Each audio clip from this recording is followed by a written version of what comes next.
What's going on, everyone? DarkScheme here, and today I have some pretty exciting news.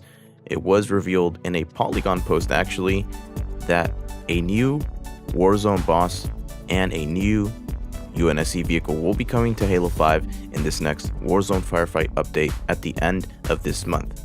So let's get right into it. The new Warzone boss is called the Goblin, and it can be either a mythic or legendary boss, and it is grunt piloted, which means that the encounter will have its grunt-like moments, insults, and threats will be thrown around by this grunt. And taking a look at its weapons, the first weapon that it has is that double-barreled heavy needler. This weapon does a ton of damage to vehicles, and it's also described to have some sort of cooldown called a needle barrage, which is also described as a multiple launch system that targets up to 8 players.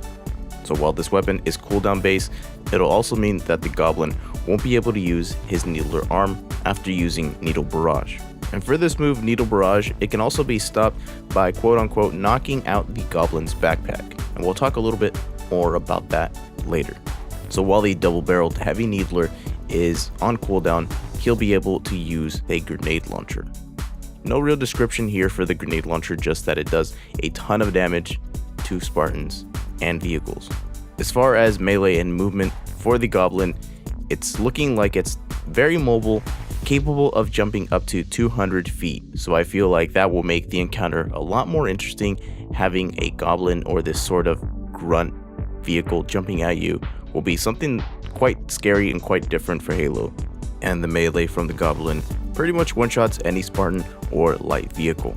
And for those heavy vehicles looking to get in close with the Goblin, you might want to think twice, as the Goblin does have a disabling EMP pulse, and this is pretty much used when any heavy vehicle gets too close to him. So let's take a look at a little bit of strategy to take the Goblin down. One option is to attack the pilot canopy, as when enough damage is done, the canopy will drop and let players do damage to the grunt before shortly regenerating and bringing the shield back up once again. And for the Brave, there is a weak point just behind the needle barrage backpack, and we don't really get a clear view of that, but it is possible to hammer it to deal bonus damage. And last but not least, the vehicle can't be hijacked or EMP'd. So with that, start developing a little bit of strategy to what weapons and vehicles to use against this Goblin. And moving on to the big and final reveal is the new UNSC flying vehicle, which is called the Wasp. And this vehicle is based off the AV-14 Hornet and AV-22 Sparrowhawk, which we've seen in past iterations of Halo. Its features include a vertical takeoff and landing, and for the weapons, it has heavy machine guns and twin rocket launchers. As the vehicle does look light, it's weak against vehicles with heavy weapons, so its description pretty much makes it feel like a glass cannon vehicle. And last but not least, this vehicle will be droppable in Forge mode. So it's quite interesting to actually get a new vehicle in Halo 5, all new, completely new. And one thing that is to take into account, it's a one-seater flying vehicle, so for those looking for a more supportive vehicle with side seats, there is nothing like that on this. But it is a UNSC flying vehicle, so it'll be nice and interesting to take this vehicle, maybe even pair it up against the Goblin and see how it fares.